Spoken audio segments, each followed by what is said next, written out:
Like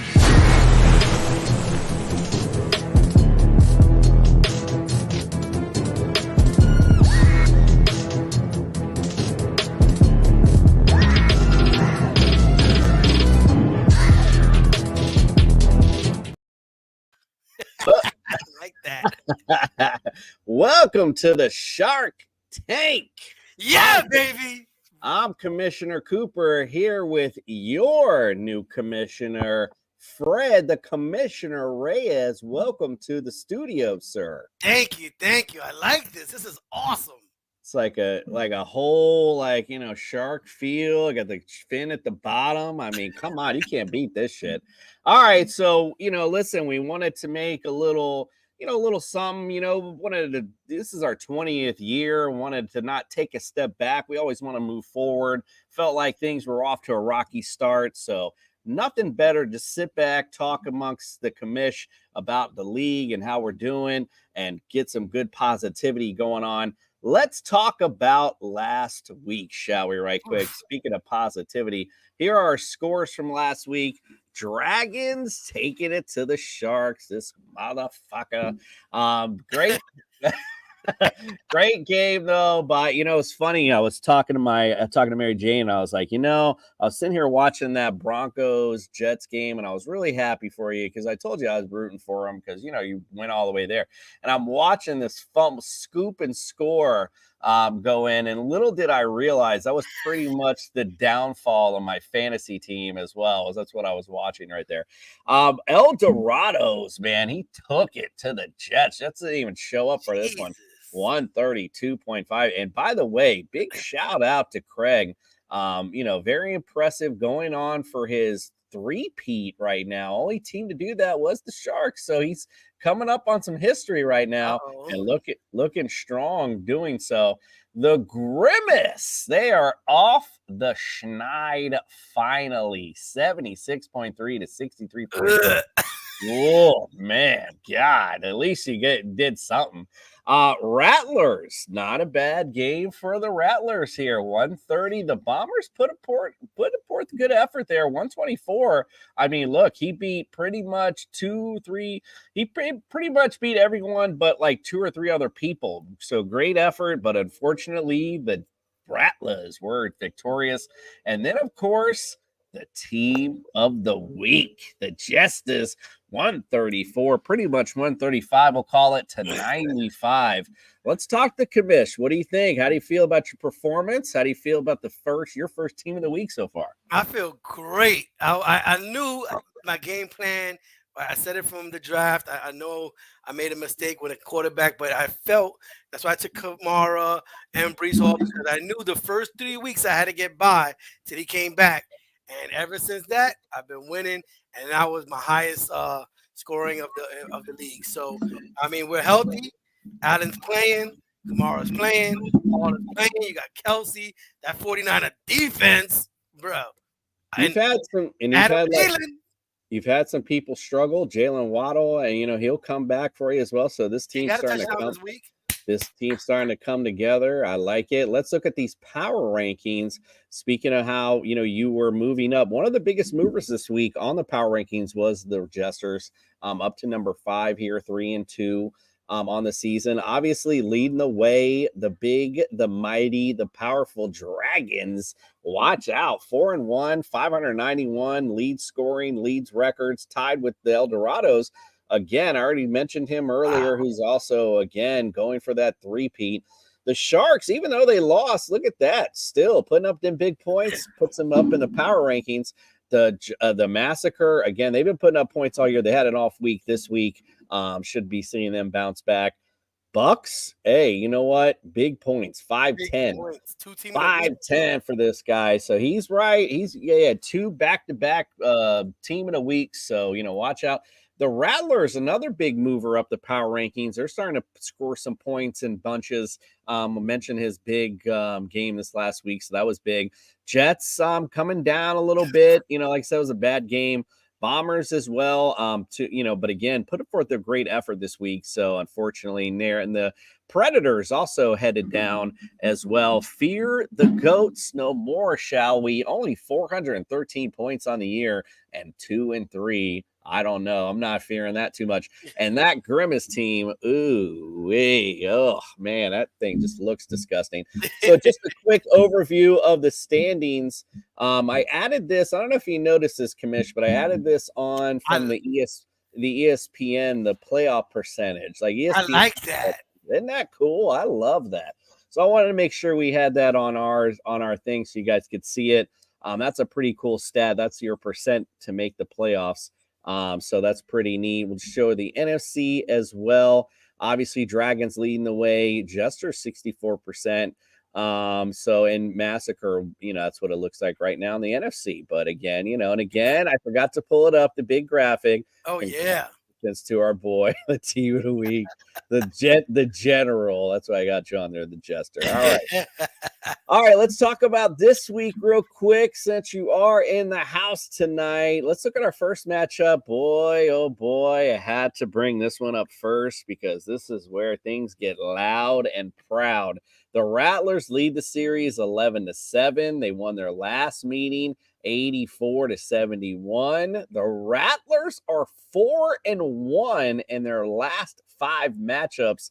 Unfortunately, though, the Dragons right now are a really good team. Rattlers coming off their best performance and actually would have beaten the Dragons this week if they would have played last week. So this is going to be an interesting game to see. The question I'm going to propose to you though, Fred, can the Rattlers knock off the mighty Dragons? Yes. And I'm gonna let you know why really quickly. ETN is not gonna score 32 points. And if you watch TSS Fantasy, Mahomes is about to play in rain and 24-mile-per-hour winds. He just lost Justin Jefferson for the next 4 weeks. The Jets played the Eagles, so you're not going to start their defense. Okay, so right now, and DeAndre Swift ain't really doing nothing for him. So all his big producers this week are kind of in trouble this week, from last week to this week. All right, could be. We Dragons right now favored by 6, but you heard from the commish, thinks he might be in a little bit of trouble. We'll see. I think the Dragons though will prevail, but we'll see. Be a good matchup. Here's our next one: the Bombers and the Bucks. So these are two teams that I feel like are going in two different directions. I think the Bucks are, again, they've been scoring big all season. Bombers just came off their best scoring of the season. They do lead the series 9-8. They did win their last matchup last year, 117-108. And the Bombers are 3-2 in their last 5 matchup. Bucks are favored by 4. Who do you got in this one, Fred? Wow, this was a little bit closer because the Bucks are dangerous here too. Wins came off of Team of the Week, but Mike just put up a hell of a score with Zach Moss sitting on the bench with 31 points, and then Goddard, which he should have listened to TSS, with another 18 points. He didn't listen. And so he left Goddard and Moss on the bench. That's easy victory against any one of those two. So I'm looking at both their teams right now. Mike doesn't have anybody on the bye. He's going to run with Burrow again. Jacobs, I mean, he's going to look good. Hopkins played good. Kittles. So I'm going to pick Mike this week by very slim, maybe 4 to 5 points. Okay. I like it. I'm going to ride with the Bucks. I think, he's been putting up big points a little more consistently, I would say, than Mike has. Mike had one big week so far, where Bucks had a few big weeks and the other weeks were pretty decent as well.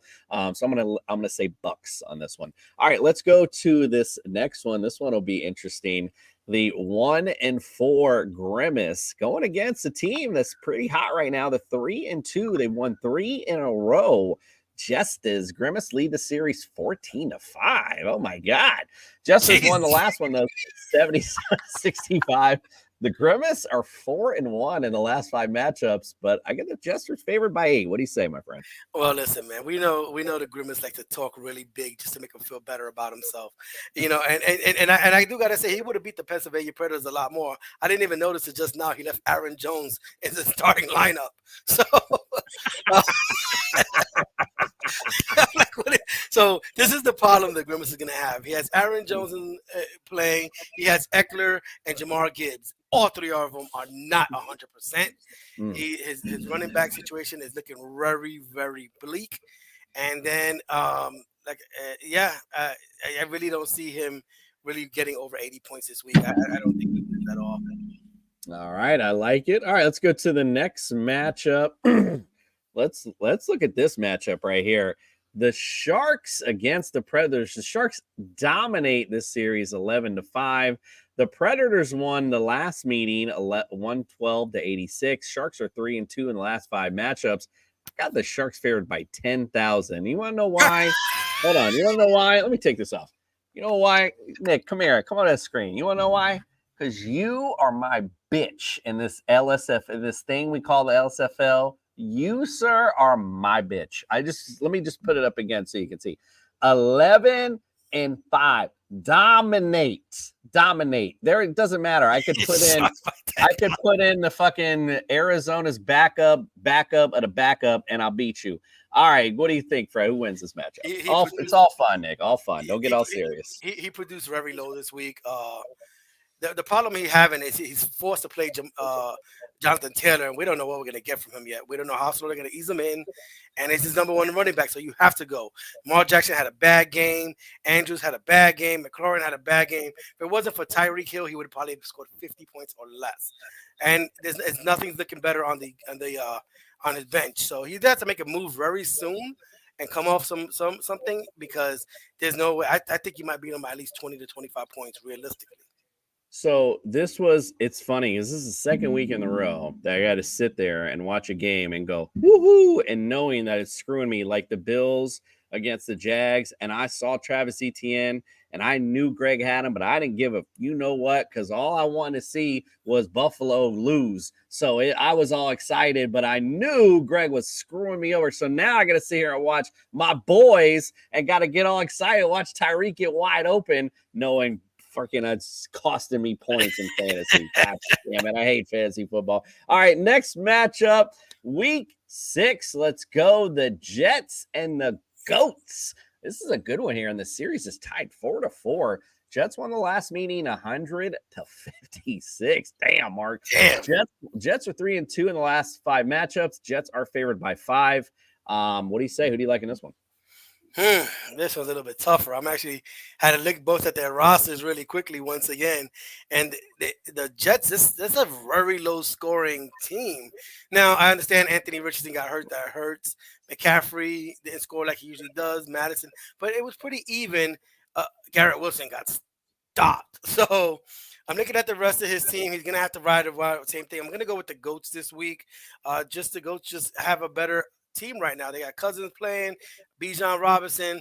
They got Cooper Kupp back, Debo Samuel. So yeah, I'm gonna have to go with the Goats this week. And they almost dropped 100 and just beat up on the Massacre. So I totally echo what you're saying. I feel like Goats are on a team on the rise, so to speak, kind of getting healthy, and I think that they're going to start putting up some points now. So I agree. I like the Goats in this matchup. And once again, the division is not good, just like every year. You had to get that in there. You had to get it in.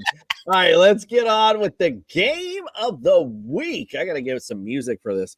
Game of the week here, we got the Boston Massacre going against the El Dorados, and again, going for that three-peat. This series is tied 3-3. El Dorados won the last one, 96 to 58. The Massacre are 3-2 in the last 5 matchups. El Dorados right now favored by 6. What say you, Fred, in this one? Woo. I'm looking at this El Dorado team, and somebody needs to call the El Dorados and try to get Justin Fields off of him, because he got Tua and Fields. So you guys that need a quarterback, you got to make him an offer. Look, he got Pollard playing this week against the Chargers. He got Mostert, where you just lost Archan, so going to get fed more. You got Nakua. You got Hawkinson. You got the Dolphins defense. They're going against a not great Carolina offense. I mean, this guy is pretty stacked. Whereas we're looking at the Boston Massacre, And I'm looking at his team, and he has Trevor Lawrence. We just talked about Trevor Lawrence on the show. He's not showing up like we thought he would show up. Bijan, I don't know why he started Latavius Murray for Buffalo. I mean, his team is not looking too good. I really think, damn man, the Colorado's gonna go 5-1 this week. Holy smokes! Yep, 5-1. El Dorados winning by Oof. 20. Trouble, trouble, trouble. All right. Well, that I have to agree with you. I think unfortunately the Eldorados are going to 5-1. I hate to even say it. But we'll see. Hopefully I'll get a dub and we're good. Just so everyone is aware, this is the last week of outer conference play. Next week we start playing our conference and division foes. So buckle up because things are about to get serious up in this bitch. Yep, yep. And Ken, you got the lead for the toilet bowl. You're on the watch. We're gonna have to start. We're gonna make this a little better. I'm gonna make a little toilet watch. I'm gonna make this a little but. So stay tuned. Check us out next week for the Shark Tank. Yeah, maybe we can invite somebody on. I like that. I like that a lot. All right. Yeah, we'll see who's Tia. Listen. Let's get the Boston Massacre on. That's who I want on. All right, Nick, open invite, sir. Come on next week. We'd love to have you. All right, guys, we appreciate you. We are out.